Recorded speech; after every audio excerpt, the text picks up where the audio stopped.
एमन दुखुनांथाव दिनै बे माने कालिचरन गुरुदेबमोनहा हा हुनि निरापत्तानि थाखाय ट्राइबेल बेल्टनि निरापत्तानि थाखाय दिनै साइमन कमिसन बादिनो मेम'रेन्डाम होदों आवाज होबोदों दिनै बिनि जायगायाव कालिचरन गुरुदेबनि जन्म जायगायाव दिनै हाखौ सेनानै ट्राइबेल हाखौ सेनानै आदानि कम्पानि हा नागिरो माबे लासिं सिं मानसि जाखो जोंनि मानसिफ्रा ट्राइबेल संघनि जायनाखि एफा गिदिर आफाद बे आफादनि जायनाखि अफिस न' बेखौ जे दिनै मालाय जाथिया बुख्रुबफैदों बेबायदि देरसिन दुखुनांथाव जेबो गैला आरोखि जोबोद दुखुनांथाव जों खोनानानै जोबोद दुखु मोनदों जोङो माने जिल्ला एडमिनिस्ट्रेसनखौ जों खावलायो जाहाथे इमिडियेटलि बे जायनाखि दसिफोर ट्राइबेल संघनि अफिस बुख्रुबग्रा बिसोरखौ जाहाथे हमो आरो आयेनगत भाबै साजा होयो जों बेखौ खावलायो दिनै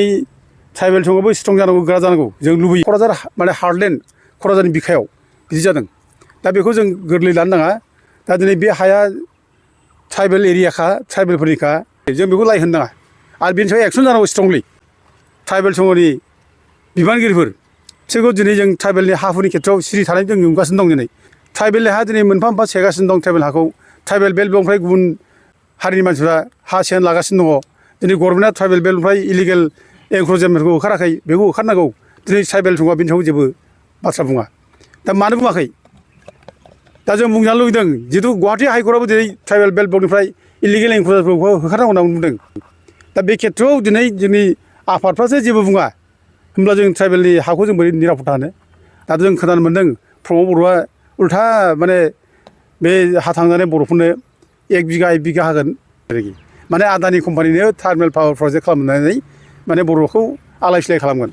बे आदानि कम्पानिनि पावार माने टार्मिनेल पावार लाबोनायानो बे डेभेलप जायो नामा बेजों मा मोनगोन साबसे मानसिनि बेसेबां साख्रि होगोन दा दिनै जुदि बिदि जादोंब्ला दिनै बे सालाकाथि एफा गिदिर इन्डास्ट्रि जाबाय बे इन्डास्ट्रि जाबाय माने बिआरपिएल जाबाय बेयाव दिनै थासेयावबो जोंनि मानसिया दिनै माने अन्ध्रआव मानो थाङोबालाय केरलाव मानो थाङोबालाय मानो सोनो हाखै बिसोरखौ मानो लिंहरफिनाखै साहस दं मानो हरफिना मानो लिंहरफिनाखै आरो जोंना इउजि ब्रह्मआ मोनसे खोथा बुंबाय जे माने बे आदानि कम्पानि हा माबाखौ लायनो प्रजेक्टखौ लायनो माने मेरला जिल्लानि डिस्ट्रिक्ट कमिटिफ्रा मेरला बिगासिनो दंलाय गुबुन गुबुन डिस्ट्रिक्टआव आरो जेराव बिजों बेयाव हरदोना मानो नांगौ फालाय बेयाव हरबानो जाबाय ना सार बिटिसिनि सदर सहर क'क्राझाराव क'क्राझार जिल्ला ट्राइबेल संघनि जितु बिटिसि सोरखारा एलटमेन्ट होनाय हा बे हायाव ट्राइबेल गेस्ट हाउस लुबाय थानायखौ माने गुबुन जायगानिफ्राय फैनाय सासे फालांगिरिया भेन्डेलाइज खालामनाय मोनसे जाथाय जालांदों बेनि सायाव मा फोरमायगोन सारा जों बे दुखु मोनदों जे गावनि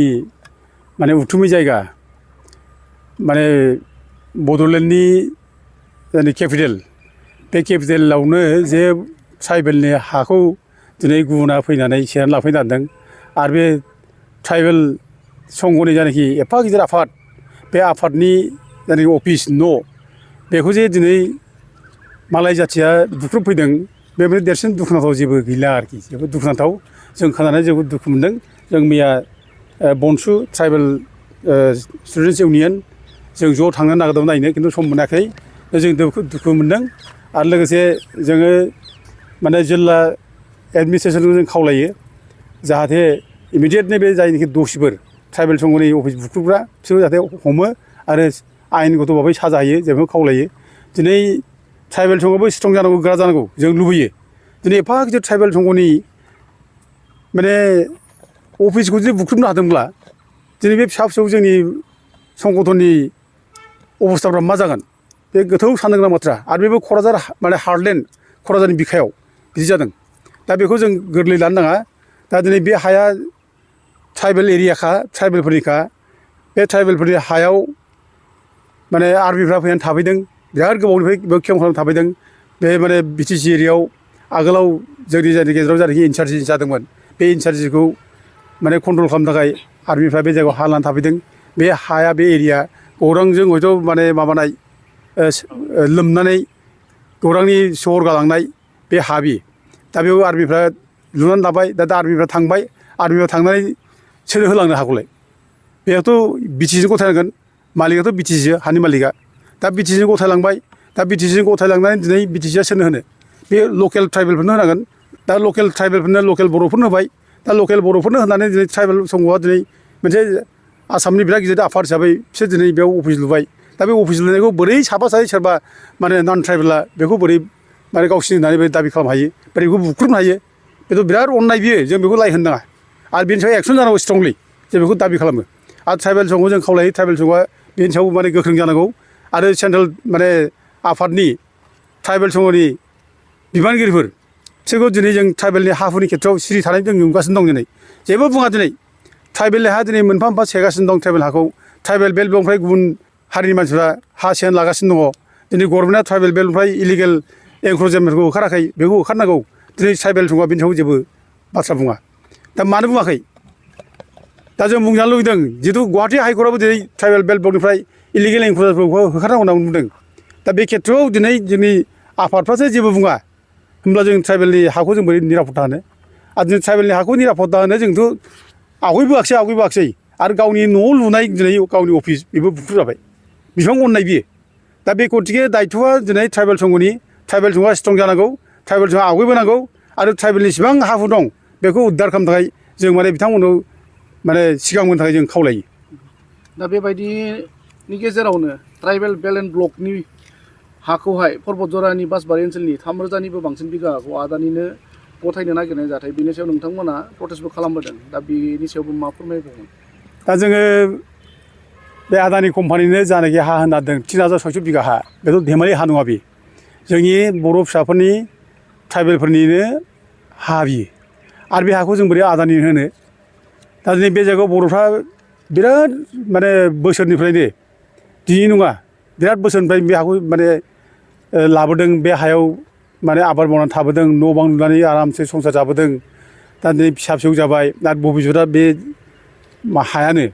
दा दिनैसो माबे खारनाव दिनै माने बिटिसि अथरिटिया प्रमद बर'मोनहा बोरै बे हाखौ दिनै आदानि कम्पानि हगारना होखो बेथ' एनक्रोचारबो नङा बे हाग्रायाव बिसोर मैया दाखालि बा बावैसो सिगां बा बावैसो बोसोरनि सिगां हाबनानै थाबाय नङा बिसोर बेसेबांबा बोसोरनि सिगां साननो हायै समनि बोसोरनि सिगांनिफ्राय बे जायगायाव दंफैयो आरो बे जायगानि हाखौ बोरै माने आदानि बोरै हगारनो आरो आदानि जुदि हगारोब्ला जोंहा मा लाब जागोन दिनै जों अघरि जाजोबगोन जेनेबा गोरिब गुन्द्रानि जायफ्रा माने हानि सायावनो जायफ्रा निर्भर खालामो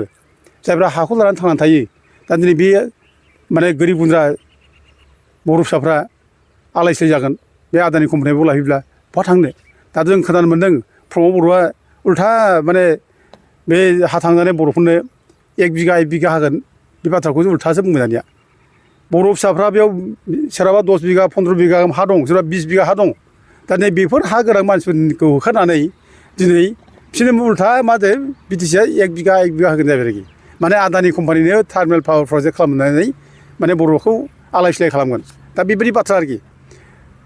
दा बेखौनो बुंनो नागिरदों बिसोरो माने बेजोंलायनो बिराद डेभेलप जागोन बेबायदि बाथ्रा दाखालि आङो माने मन्त्रि उरखावग्रा ब्रह्मनि बुंनायखौ खोनादों माने बेजों डेभेलप जागोन जोंनो डेभेलप नांला नामा माखासे देवानि मानसिफोर दं बिसिनि ग्रुपआवनो ओंखारग्रा डेभेलप जों नांला नामा दिनै डेभेलप मोनसे फैदों आरो बे डेभेलप नामा बेखौ डेभेलप होनो नामा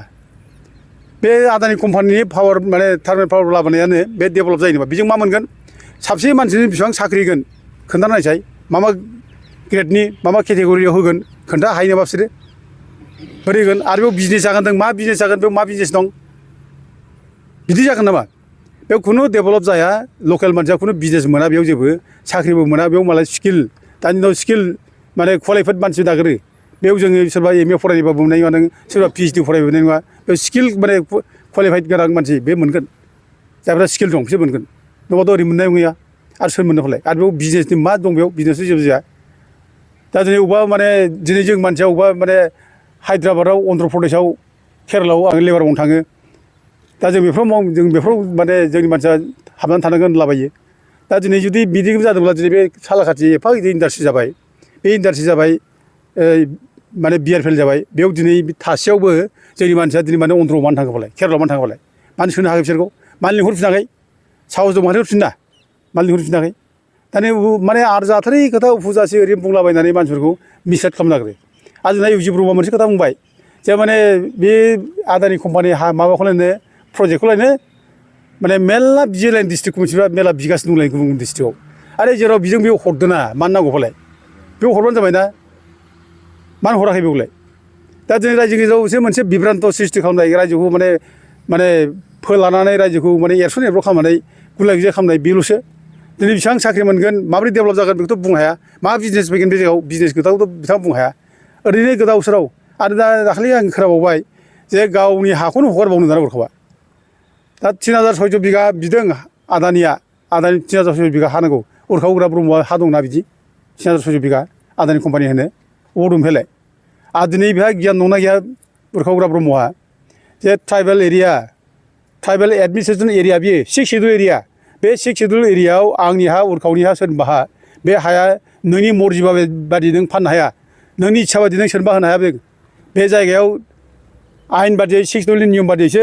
बिडिसियासो हाखौ सोरनो होनांगौआ सोरनो होनाङा बेखौ थिग खालामगोन आरो बेबो नन ट्राइबेलफोर नङा ट्राइबेलफोरसो नन ट्राइबेल मानसिया बेयाव फैनानै हा मोनफैया ट्राइबेलनो हा होनो हाया आयेनानो गैया बिदि प्रभिजन गैया 6 शेड्युलाव दा अब्ला गथे आदानि कम्पानि नों बोरै होनो बेथ' आदानियाथ' ट्राइबेल मानसि नङा बे एफा गोजाव गोसाव एखेबारे खुन मुलुगनि मानसि बियो बे बोरै हा मोनफैनांगौ दिनै आदानि कम्पानि बादिया दिनै जायगा माने इन्डास्ट्रि खुलिनो थाखाय दिनै बे झारखन्डआव बेफोर जायगाफ्राव दिनै झारखन्डनि मानसिफ्रा अनेक रानखाव रानसि जानानै थानो हायि जानानै दिनै हा न' बां थांजानानै न' गारि खारदों दिनै जोंनि जायगायाव हाग्रा बंग्रा थाफैजोबदों दिनै बेफोर मानो थादोंमोनलाय बेफोर मानसियानो थाफैदों झारखन्ड मानसियानो थाफैदों गावसिनि रायजोखौ गारनानै दिनै जोंनि मालाय रायजोआव मानो थाफैखो आरो जोंनि अबस्थायाव बे रोखोम जायोब्ला जों बहा थांनो जोंहा मा रायजो दं फालाय दा जोंथ' बेयावनो थानांगोन जों बेयावनो थैनांगोन जोंनि हा बे जों बेखौ गोबानानै जों बेयावनो जोंनि जिबनखौ जों खांनांगोन जोंनि भबिष्यतखौ जों बानायनांगोन जों बहा थांनो दिनै मालायखौ मोनसेबो होखाराखै दिनै हाग्रा बंग्रा मालाया हाबानो थाफैजोब्बाय बेखौ होखाराखै माने ट्राइबेल माने हाफोरखौ दिनै गुबुनफ्रा लाजोब्बाय बेखौ होखाराखै दिनै गावनि मानसिखौसो होखार दिनै मालायनो माने हा होनो नागिरदों मालाय कम्पानिनो इन्डास्ट्रि खालामनो नागिरदों जों बहा थांगोन दिनैलाय इमान दुखुनांथाव दिनै बे माने कालिचरन गुरुदेब मोनहा हा हुनि निरापत्तानि थाखाय ट्राइबेल बेल्टनि निरापत्तानि थाखाय दिनै साइमन कमिसन बादिनो मेम'रेन्डाम होदों आवाज होबोदों दिनै बिनि जायगायाव कालिचरन गुरुदेबनि जन्म जायगायाव दिनै हाखौ सेनानै ट्राइबेल हाखौ सेनानै आदानि कम्पानि हा नागिरहो माबोरै लासिं सिं मानसि जाखो जोंनि मानसिफ्रा बिसोरनो बुङो बेखौ बिरादनो गुरुदेब कालिचरन होनना बुङो बिसोरो खिन्थु फानग्राबो बिसोरनो गुरुदेब कालिचरन फानग्राबो ओंखायनो आङो दिनै मोजां मोनदों दाखालि जोंनि बासबारि रायजो राजाफ्रा जे खोब गोख्रोङै गसंथाना बुंदों जे जों बे हाखौ खुनुदिन हगार हाया एक इन्सिबो हगारा बे बाथ्राखौ बुंदों नांगौबा जों गावथारफैदों होनना बुंदों आं रायजोफोरजों एकमत दं जों बयबो एकमत दं जोंनि बनसु होन आथसु होन जों एकमत दं बयबो गोसोखांगोन आरो बे रायजोफोरखौ होखारनो नागिरब्ला जोंनो फार्स्ट जों बेयाव गसंथायगोन सासेबो रायजोफ्रा जाहाथे माने हा थांनांगौ जाया रायजोफ्रा गारना खारनांगौ जाया जों एकभाबै गसंथांगोन आरो लोगोसे थाबैनो जों बेयाव आन्दलन खालामनो थाखाय थारिख लाबाय थाबनो बे आन्दलननि घोषणाखौबो होनाय जासिगोन